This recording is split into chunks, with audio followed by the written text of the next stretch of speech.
Hello guys, today we will discuss about most important chapter of chemistry, that name is history of chemistry and basic concept.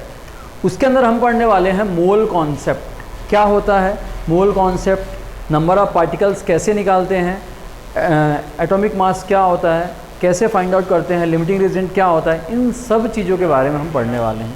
So please listen me carefully. तो हम सबसे पहले बात करेंगे mole concept. Mole concept के अंदर हम बात करेंगे मोल कॉन्सेप्ट के अंदर हम बात करने वाले हैं सबसे पहले एटम. एटम्स क्या होते हैं? The smallest particle of matter.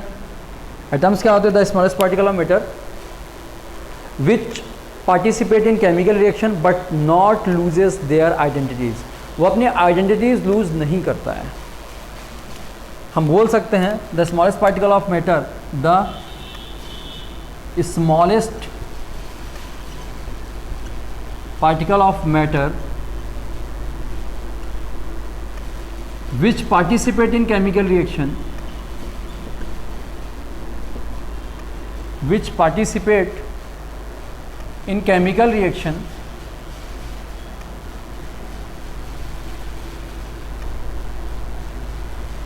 but not loses its identity.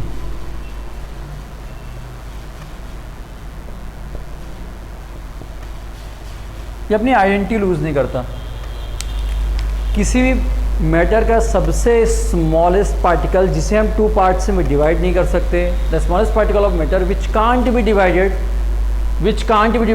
Which participate in chemical reaction but not loses it's identity, that is called atoms. इसके बारे में बहुत अच्छे से आप जानते होंगे. अगर मैं बात करूँ मॉलिक्यूल्स के बारे में, मॉलिक्यूल्स क्या होता है? ये भी क्या होता है? The smallest particle of matter, the smallest particle of matter, the smallest particle of matter which exist independently. हम बोल सकते हैं कि मॉलिक्यूल्स क्या होते हैं? The smallest particle of matter which exist in independently. किसी भी रिएक्शन में इंडिपेंडेंट ये पार्टिसिपेट कर सकता है, एग्जिस्ट कर सकता है. नेक्स्ट टॉपिक पे चलते हैं. इसके बारे में बहुत अच्छे से आप लोग जानते भी होंगे. अब हम नेक्स्ट टॉपिक पे चलते हैं, इसके जस्ट आगे. That name is atomic mass unit. ये आप लोग पॉज करके वीडियो सारा का सारा कॉपी कर सकते हैं. अब हम बात करेंगे एटॉमिक मास, या फिर इसी को हम बोलते हैं relative atomic mass. Relative atomic mass. जब हम एटॉमिक मास को डिफाइन कर रहे थे उस समय हमारे पास कोई ऐसा इंस्ट्रूमेंट नहीं था जिसकी हेल्प से हम आसानी से एटॉमिक मास डिफाइन कर सकें. इसीलिए हमने क्या किया, एक वैल्यू ली और उससे हमने उसको रिलेट कर दिया. जस्ट एग्जांपल मैं बात करता हूँ अपनी डेली लाइफ में.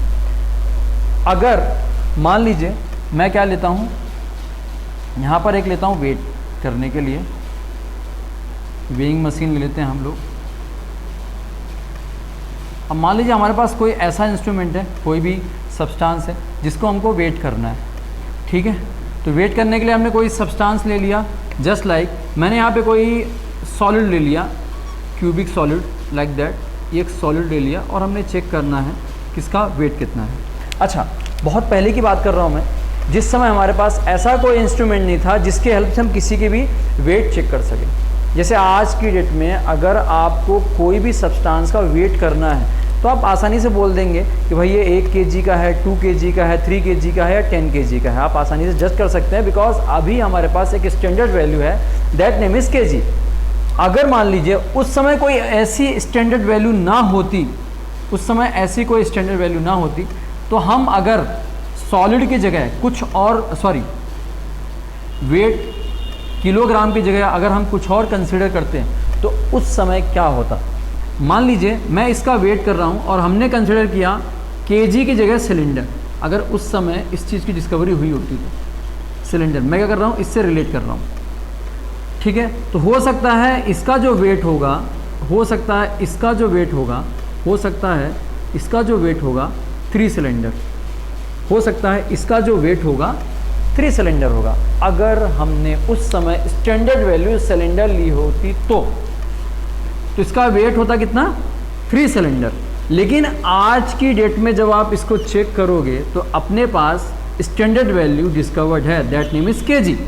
तो आप क्या करोगे, अगर इसको चेक करोगे हो सकता है ये 3 kg का हो, तो आप आज kg में बोलोगे। लेकिन अगर उस समय सिलेंडर डिस्कवर हो जाता तो आप आज भी सिलेंडर बोलते। अगर आपसे कोई पूछता आपका वेट कितना है तो आप बोलते मैं 10 सिलेंडर का हूँ या 20 सिलेंडर का हूँ या 50 सिलेंडर का हूँ। लेकिन आज हमारे पास बहुत ही बढ़िया इंस्ट्रूमेंट है जिसकी हेल्प से हम अपने वेट को चेक कर पाते हैं, दैट नेम इज़ kg। ये एक वैल्यू हो गई। बिल्कुल ऐसे का ऐसा ही एटम के साथ भी था। उस समय ऐसा कोई इंस्ट्रूमेंट नहीं था कि हम एटम का मास डिस्कवर कर सकें, इसीलिए हमने कंसिडर किया एक रिलेटिव वैल्यू जिसकी हेल्प से हम उसके मास को आसानी से रिलेट कर सकते हैं। चलिए ध्यान से देखिए। तो हमने क्या लिया, एक स्टैंडर्ड वैल्यू ली। हमने एक स्टैंडर्ड वैल्यू ली। अगर मैं स्टैंडर्ड वैल्यू की बात करूं तो हमने लिया स्टैंडर्ड वैल्यू, हमने ले लिया 1/12 mass of C12, mass of 1 C12 carbon atom. तो हमने क्या किया, ये एक स्टैंडर्ड वैल्यू हमने ले ली, एक स्टैंडर्ड वैल्यू ले ली जिससे हम रिलेट करेंगे। जैसे मान लीजिए ये जो स्टैंडर्ड वैल्यू है, देखिए मैं एग्जांपल के थ्रू समझाने की पूरी कोशिश करता हूँ तो आपको और अच्छे समझ में आ जाएगा। ये हमने एक स्टैंडर्ड वैल्यू ले ली। अब मुझे निकालना है atomic mass of oxygen, atomic mass of oxygen या मास ऑफ ऑक्सीजन। तो क्या लिखेंगे हम, इसी के साथ इस वैल्यू के साथ इसको रिलेट करेंगे। कैसे लिखेंगे, 16 × 1/12 मास ऑफ 1 C12 एटम। आपने इसके साथ रिलेट कर दिया, ठीक है। मान लो, अच्छा मैं एग्जांपल ले रहा हूं, अगर आप इसको kg के साथ रिलेट करते तो आपको क्या लिखना पड़ता, 16 kg। अगर आप kg के साथ इसको रिलेट करते तो आपको लिखना पड़ता 16 kg। लेकिन जब आप रिलेट कर रहे हैं किसके साथ, 1/12 into mass of 1 C12 carbon atom, तो आपने लिखा 16 इंटू दिस। आई होप आपको इतना क्लियर हुआ होगा। और हम आगे बात करते हैं, और भी एग्जांपल ले सकते हैं, कोई भी एटम ले लीजिए, कोई कंपलसरी नहीं है कि आप ऑक्सीजन लीजिए। Mass of nitrogen atom. अगर मैं नाइट्रोजन एटम का मास देखूं तो क्या होएगा, 14 into 1/12 mass of 1 C12 atom. Simple, हम इसी के साथ हर बार रिलेट कर रहे हैं किसी का भी मास निकालना हो तो। आप और भी एग्जांपल ले सकते हैं, just like mass of hydrogen atom, mass of hydrogen atom. इसमें कितना हो जाएगा, अगर हाइड्रोजन एटम की बात करें तो होगा 1 into 1/12 mass of 1 C12 atom. अब दिक्कत ये है कि इतनी बड़ी वैल्यू लिखना थोड़ी सी हमारे लिए प्रॉब्लमेटिक होता है। कितनी बड़ी वैल्यू बार बार कौन लिखेगा, और वैसे भी हम लोग मॉडर्न लोग हैं तो हम ये चाहेंगे कि इसकी कोई शॉर्ट ट्रिक वैल्यू मिल जाए। तो हम यही कोशिश करेंगे कि इसकी शॉर्ट ट्रिक कोई वैल्यू मिल जाए। तो हम क्या करते हैं, ये जो दिख रहा है ना इतना बड़ा, काफ़ी बड़ा है, इसको हम रिलेट करते हैं एक वैल्यू के साथ। जैसे इसको हम रिलेट कर देते हैं किसके साथ, 1/12। इतने बड़ा लिखना बार बार थोड़ी सी हमारे लिए दिक्कत होता है और हमारा टाइम भी वेस्ट होता है, और हम लोग मॉडर्न लोग हैं तो हम शॉर्टकट में काम करते हैं। तो मैं क्या करता हूँ, इसको एक वैल्यू मान लेते हैं, ये जो वैल्यू लिखी हुई है इसको हम मान लेते हैं AMU। इस वैल्यू को हम रिलेट करते हैं AMU से, इस वैल्यू को हम मान लेते हैं AMU। अब हम क्या करेंगे, जहां भी 1/12 mass of C12 carbon atom लिखा हुआ है वहां पर हम atomic mass unit means AMU put up कर देते हैं। बहुत ही आसान है, कुछ खास नहीं है। सिर्फ इसको हटा के, इतनी वैल्यू को हटा के, हम इस वैल्यू को हटा के उठा के रख देंगे ये AMU, ये वैल्यू।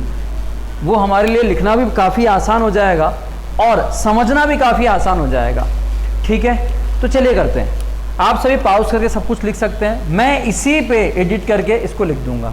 अब ये जो वैल्यू है मैंने इतनी बड़ी वैल्यू ना लिख के एकदम छोटी सी वैल्यू लिख लेता हूँ।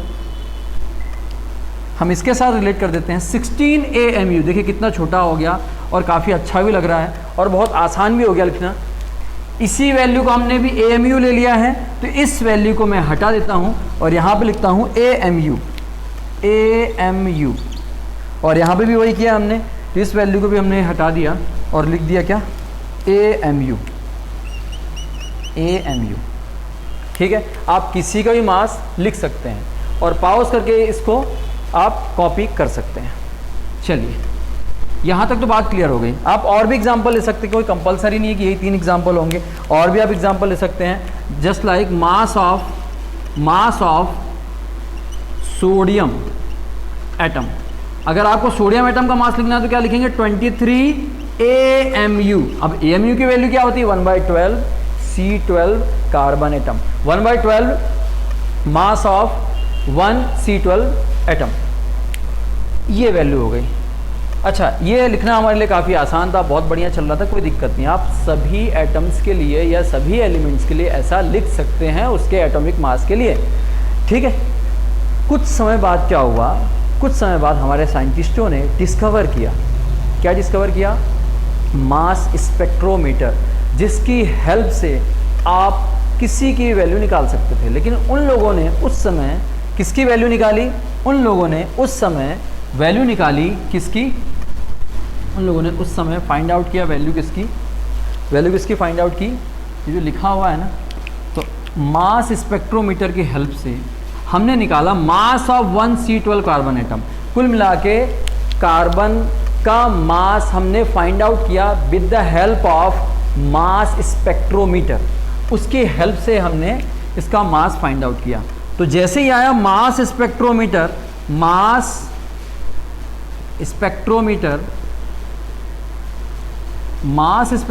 की हेल्प से हमने फाइंड आउट किया इसका मास, किसका, मास ऑफ 1 C12 एटम।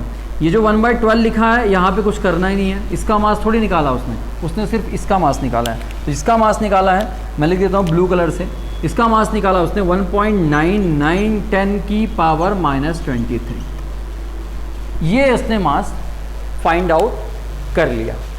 अब हम क्या करते हैं, इसको 12 से अगर हम डिवाइड करते हैं तो हमको मिलता है 0.16610 की पावर -23। अगर आप डिवाइड करेंगे तो यही मिलेगा। और इस पॉइंट को थोड़ी इधर शिफ्ट कर देते हैं, तो जब पॉइंट को शिफ्ट करेंगे तो यहाँ माइनस की वैल्यू और बढ़ जाएगी, 1.6610 की पावर -24। किसी को अगर ये बात समझ में नहीं आई तो आप लिख सकते हैं 1.6610 की पावर -23/10। सिंपल सी बात है, हम ऐसे ही करते हैं। इस 10 को ऊपर लेके जाएंगे तो आपको दिखेगा 10 की पावर -1 और बेस इक्वल है तो पावर ऐड हो जाती है, इसलिए -24 आ गया। यहाँ तक बात समझ में आती है, कोई दिक्कत नहीं है। अच्छा, ये जो वैल्यू लिखी हुई है ये इक्वल होती है 1/Na की। This value is equals to 1/Na। अगर आप चाहें तो इसको फाइंड आउट कर सकते हैं, यानी 6.023 10 की पावर 23 से अगर आप डिवाइड करेंगे एक को तो आपको ये वाली वैल्यू मिल जाएगी। तो अब हमारे पास आ चुकी है AMU की वैल्यू, AMU की वैल्यू आ चुकी है। तो अब हम किसी का भी मास आसानी से लिख सकते हैं। एक काम करता हूँ, इन सबको मैं एक साथ लिखने की पूरी कोशिश करता हूँ। यहाँ से हमको वैल्यू मिली 1/12, AMU की वैल्यू चल रही है, AMU की वैल्यू चल रही है 1/12 और mass of C12 carbon atom का मिला है 1.99 10 की पावर माइनस, इसको मैं थोड़ी दूसरी कलर से लिखता हूँ। ये फाइंड आउट किया है मास स्पेक्ट्रोमीटर की हेल्प से 10 की पावर -23, जो कि इक्वल है किसके, ये इक्वल है 1.66 10 की पावर -24 के। ये इक्वल है किसके, ये इक्वल है 1/Na के। तो ये हमारे पास एक फॉर्मूला मिल चुका है। अब हम क्या करेंगे, इस AMU की जगह इनमें से कोई सी वैल्यू रख सकते हैं, कोई दिक्कत वाली बात नहीं। अब हमने डिफाइन कर लिया। अब एक काम करते हैं, सभी एटम्स का मास लिखते हैं और इसके साथ रिलेट करते हैं, बिल्कुल मज़ा आने वाला है, शानदार। देखिए ध्यान से, आई होप आप सभी ने ये सब कॉपी कर लिया होगा। चलिए आगे बात करते हैं। तो अगर मैं इसका मास रिलेट करूं इनके साथ, तो मैं बहुत सारे एटम्स लिखते हैं। एग्जाम्पल के तौर पे पहले लिखते हैं oxygen, mass of oxygen atom. तो क्या लिखा था हमने, पहले लिखा था 16 AMU। अब इसकी वैल्यू हमारे पास आ चुकी है, तो हम क्या लिखेंगे, इस AMU की जगह हम क्या लिखने वाले हैं, हम लिखने वाले हैं 16। अब आपको सारे तरीके बताता हूँ। 16 इंटू 1.66 10 की पावर माइनस 20, सॉरी यहाँ पे थोड़ी मिसिंग हो गया, 24 आएगा, 24। या फिर आप इसी को लिख सकते हैं 16 Na, जो आपको पसंद आ जाए। ये ग्राम में, एक्चुअली ये ग्राम में, ये सभी ग्राम में, ठीक है। तो आप ऐसा लिख सकते हैं। और लिख देता हूँ second number, mass of nitrogen atom. आप कोई सा भी एटम ले सकते हैं, कोई कंपलसरी नहीं है कि ये एटम लेना है। और आप लिखिए 14 AMU। और क्या लिखेंगे हम, 14, आप चाहे तो ये लिखिए 1.66 10 की पावर माइनस 24, जो आपको पसंद आ जाए। चाहे तो आप ये लिखिए 14 Na ग्राम। काफ़ी आसान है, देखिए ध्यान से, बस आपको रिलेट करना, कुछ करना नहीं है, काफ़ी आसान है निकालना, बहुत ईजी है। देखिए ये आप लोगों को बहुत बढ़िया से समझ में आ रहा होगा। आई होप ये आप सभी को बिल्कुल क्लियर हुआ होगा। चलिए अब हम और आगे बात करते हैं। यहाँ तक बातें क्लियर हो गई। कोई सा भी एटम का आप आसानी से निकाल सकते हैं मास, कोई दिक्कत वाली बात नहीं है, ठीक है। चलिए अब हम और आगे बात करते हैं। एक नई बात हम इसमें ऐड करते हैं, नई चीज़ें हम ऐड करने की पूरी कोशिश करते हैं। नई चीज़ें क्या हैं, अब हमको निकालना है किसी भी सब्सटेंस का मोलर मास। अगर हमको किसी भी सब्सटेंस, अभी तो हमने क्या निकाला है, मास ऑफ एटम, किसी का भी हो, यहाँ oxygen, nitrogen, fluorine, chlorine, bromine, कुछ भी आप रखें, आपको उसके अकॉर्डिंग मास मिलता जाएगा। अब हम बात कर रहे हैं molar mass. How to find out molar mass. देखिए मोलर मास क्या होता है, उससे पहले एक बात और करेंगे। मोलर मास से पहले मोल क्या होता है, मोल के बारे में बात करते हैं। अगर आपके सामने ये वैल्यू लिखी हुई है, जैसे लिखा हुआ है 1 मोल ऑक्सीजन, अगर ये लिखा हुआ है, ठीक है, तो ये लिखा हुआ है, अगर आपके सामने यही लिखा होता, मैं इसी के बारे में बात करता हूँ, 1 मोल ऑफ ऑक्सीजन एटम, तो उसको हम क्या लिखेंगे, 6.023 10 की पावर 23 ऑक्सीजन एटम। इसका मतलब ये हुआ, ठीक है, बहुत बढ़िया। ये समझ में नहीं आया या आया पता नहीं। हम दूसरा एग्जांपल लेते हैं। मान लीजिए हमारे सामने लिखा हो 1 मोल बुक। 1 मोल बुक का मतलब होता है 6.023 10 की पावर 23 बुक। मतलब क्या है, 1 मोल बुक। हालांकि हम मोल से डिफाइन नहीं करते बुक को, लेकिन यहाँ समझाने के लिए मैं आपको एग्जांपल दे रहा हूँ। 1 मोल इज इक्वल्स टू 6.023 10 की पावर 23 बुक्स। मतलब इतनी सारी बुक्स।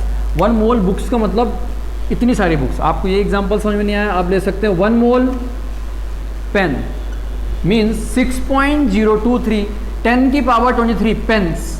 मतलब इतने सारे पेन हैं, इतने सारे पेन हैं कि आपका पूरा जिस कमरे में रहते हैं ना वो भी भर जाएगा। इतनी सारी बुक्स हैं कि आपके कमरे की पूरा कमरा ही भर जाएगा, अलमीरा वो सब भर जाएगा। इतनी सारी बुक्स होंगी, आप बुक देख देख के परेशान हो जाएंगे। इतनी सारी बुक्स रहेंगी। इसका मतलब ये हो, 1 मोल का मतलब इतनी सारी बुक्स, बाप रे, करोड़ों में, करोड़ों से भी कहीं ज़्यादा बुक्स। इतनी सारी बुक्स की पूरे सॉरी इंडिया में नहीं होगी इतनी सारी बुक्स। इतनी सारी पेन्स, बाप रे, अनकाउंटेबल पेन्स। इनको कहाँ से काउंट करोगे आप, इतना सारा कैसे काउंट कर पाओगे। क्या लिखा है, 6.023 10 की पावर 23। इसका मतलब ये हुआ कि 6 के बाद इतने सारे जो पॉइंट दिख रहे हैं ना, ये सब हटा दो और पूरे लगा दो 0। यहाँ पे ऐसा लिख दो 6.023000000, ऐसा करते जाओ। इसका मतलब ये हुआ। अब हम यही बात कर रहे हैं एटम्स और मॉलिक्यूल्स के लिए। देखिए ध्यान से, यहाँ तक आपको बिल्कुल क्लियर हुआ होगा। चलिए बात करते हैं, यही हम बात कर लेते हैं एटम्स के लिए। मान लीजिए आपके सामने लिखा हुआ है 1 मोल नाइट्रोजन एटम। अगर आपके सामने लिखा हुआ है तो आप क्या लिखेंगे, 1 मोल नाइट्रोजन एटम का मतलब। या फिर आपके सामने लिखा हुआ है 1 मोल H2O, तो आप क्या लिखेंगे। या फिर आपके सामने लिखा हुआ है 1 मोल O2, इनमें से कोई सा भी एग्जाम्पल आप ले सकते हैं, N2 ले सकते हैं, कुछ भी ले सकते हैं। तो इसमें हम कैसे लिखेंगे, 1 मोल का मतलब हमको मालूम है 6.023 10 की पावर 23, बाकी जो लास्ट में लिखा है उसको यहाँ कॉपी कर दो, नाइट्रोजन, सिंपल। फिर से वही 1 मोल 6.023 10 की पावर 23, और जो लास्ट में लिखा है उसको वैसे का वैसा कॉपी कर दो, काफ़ी आसान है। फिर 1 मोल का मतलब 6.023 10 की पावर 23 कॉपी कर दो, मतलब 1 मोल नाइट्रोजन का मतलब होता है 6.023 10 की पावर 23 नाइट्रोजन। 1 मोल H2O का मतलब होता है 6.023 10 की पावर 23 H2O। 1 मोल O2 का मतलब होता है 6.023 10 की पावर 23 O2। आई होप आप सभी को इतना क्लियर हुआ होगा। मतलब 1 मोल जब भी लिख दिया मतलब ये पूरी वैल्यू रख दो, और उसके बगल में जिसके लिए लिखा है उसको अलग से रख दो, बस आपका आंसर आ जाएगा। चलिए अब हम और आगे बात करते हैं। आई होप आप सभी को इतना बिल्कुल क्लियर हुआ होगा। और आगे बात करते हैं।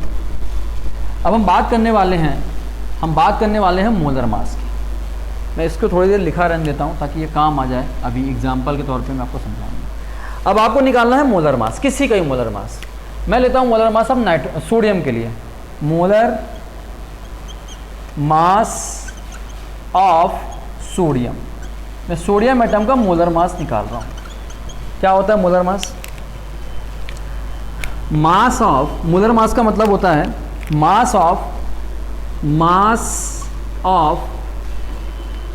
1 मोल, मास ऑफ 1 मोल सोडियम। मैं सोडियम का एग्जांपल ले रहा हूँ, आप इसमें किसी का भी एग्जांपल ले सकते हैं, कोई ऐसा कंपल्शन नहीं है। तो मोलर मास होता है, मोलर मास सोडियम का होता है मास of 1 mole of sodium, 1 mole of sodium, simple ऐसा लिखना है। चलिए और आगे बात करते हैं। अच्छा, मोलर मास हमने, सॉरी, मास ऑफ सोडियम हमने निकाल रखा है। कैसे निकाला है देखिए ध्यान से। मास ऑफ सोडियम हमने कितना निकाला है? 23 AMU। ठीक है, चलिए बहुत बढ़िया, हमारे पास एक वैल्यू तो है मास ऑफ सोडियम। अच्छा, यहां लिखते हैं क्या लिखेंगे? मास ऑफ सोडियम अलग कर दो, मोल अलग कर दो। मास ऑफ सोडियम, मैं मास ऑफ सोडियम थोड़ी अलग कर रहा हूं, इंटू मोल, 1 मोल तो मोल लिख दिया इंटू। अच्छा, मास ऑफ सोडियम कितना है? मास ऑफ सोडियम है 23। मास ऑफ सोडियम कितना आ रहा है? 23 AMU। अभी तो हमने निकाला, जस्ट थोड़ी देर पहले यही निकाला। 1 मोल का मतलब क्या होता है? 1 मोल का मतलब हम सबको मालूम है क्या होता है? Na का मतलब होता है 6.023 10 की पावर 23। ये जो है ना, ये जो लिखा है ये Na ही है, हम इसको Na भी लिखते हैं और इसी को हम प्यार से बोलते हैं एवोगैड्रो नंबर। ठीक है, अब अभी हमने AMU निकाला था 23 इंटू 1/Na, यही निकाला था। अभी हमने AMU की वैल्यू निकाली थी 1/Na, 1/Na निकाला और इंटू में Na भी है। ठीक है, मैंने आपको बताया था ग्राम में रहेगा, ये से ये कैंसिल हो गया और हमको क्या मिला? 23 ग्राम। तो मतलब अगर मोलर मास ऑफ सोडियम निकालना है तो आप आसानी से जज कर पाएंगे कि कैसे निकालते हैं, और किसी का भी निकाल सकते हैं, आपको कुछ करना नहीं है। सोडियम की जगह कोई भी एग्जाम्पल ले लो आप, जैसे अगर आपको सोडियम पसंद नहीं आ रहा है ऑक्सीजन रख लो। अच्छा कोई बात नहीं, नाइट्रोजन ऑक्सीजन पसंद ही नहीं आ रहा है, दूसरी बात कर लेते हैं, हम क्या करते हैं? फ्लोरीन रख देते हैं। यहाँ फ्लोरीन रख दे, fluorine, molar mass of fluorine atom is equal to mass of 1 mole of fluorine. बस इतना सा चेंज करना है, और आपको लिखना है मास ऑफ सोडियम इंटू मोल। और मास कितना होता है फ्लोरीन का? मास होता है 19 करीब होता है। यहां 19 AMU इंटू Na, तो यहां पे लिखा 19 इंटू 1/Na, Na कैंसिल हो गया और 19 ग्राम आ जाएगा। तो मोलर मास भी आई होप आप लोगों को बिल्कुल क्लियर हुआ होगा। चलिए अब हम इसी में और आगे बात करते हैं। किसी का भी एग्जांपल ले सकते हैं, सिर्फ इस सोडियम को बार बार हटाते जाओ, इस सोडियम को हटाते जाओ, इस सोडियम को हटाते जाओ, दूसरा कुछ रखते जाओ, और कुछ नहीं। चलिए अब हम और आगे बात करते हैं। मैं रिलेट करता हूँ मोलर मास और एटॉमिक मास क्या होता है, उनके बारे में बात करेंगे। आई होप यहाँ तक सभी को क्लियर हुआ होगा। चलिए मान लीजिए मैं लेता हूँ ऑक्सीजन का एक एग्जांपल। ऑक्सीजन, ये रहा ऑक्सीजन, आप कोई भी ले सकते हैं, मैं आपको क्लियर बता दिया पहले ही। ऑक्सीजन की बात करें तो ऑक्सीजन का एक तो होगा 16 AMU पहली बात, और दूसरी बात होगी 16 ग्राम। ये जो 16 AMU है, AMU का मतलब होता है atomic mass unit, atomic mass unit, इस AMU का मतलब हो गया। ग्राम, ये ग्राम हो गया, या फिर इसी को हम लिखते हैं ग्राम एटॉमिक मास, इसी को हम लिखते हैं ग्राम एटॉमिक मास, और इसी को हम मोलर मास भी लिख देते हैं, मोलर मास, क्योंकि अभी हमने निकाल के देखा भी कि यही आ रहा था। ग्राम एटॉमिक मास बोलते हैं इसको, इसको बोलते हैं हम मोलर मास। और ये जो लिखा हुआ है इसी को हम कई बार लिख देते हैं 16U, यूनिफाइड मास, यूनिफाइड लिख देते हैं। ठीक है, आई होप आप लोगों को क्लियर हुआ होगा। जरूरी नहीं है आप ऑक्सीजन रखें, कोई भी रख सकते हैं एलिमेंट। मैं मान लेता हूँ मैग्नीशियम, यहाँ आपने मैग्नीशियम रखा यानी Mg रखा, तो आपको मिलेगा 24 AMU और 24U, सब कुछ वही। यहाँ पे मिलेगा 24 ग्राम molar mass, gram atomic mass मिलेगा आपको। आई होप आप सभी को इतना बिल्कुल क्लियर हुआ होगा। अगर आज हमने सीखा एटॉमिक मास कैसे फाइंड आउट करते हैं, मोलर मास कैसे फाइंड आउट करते हैं, नेक्स्ट लेक्चर में हम देखने वाले हैं how to find out number of particles, how to find out number of moles, how to find out number of electron, proton, neutron, charge, all of this. आप next lecture बिल्कुल आपको देखना है। Thank you guys.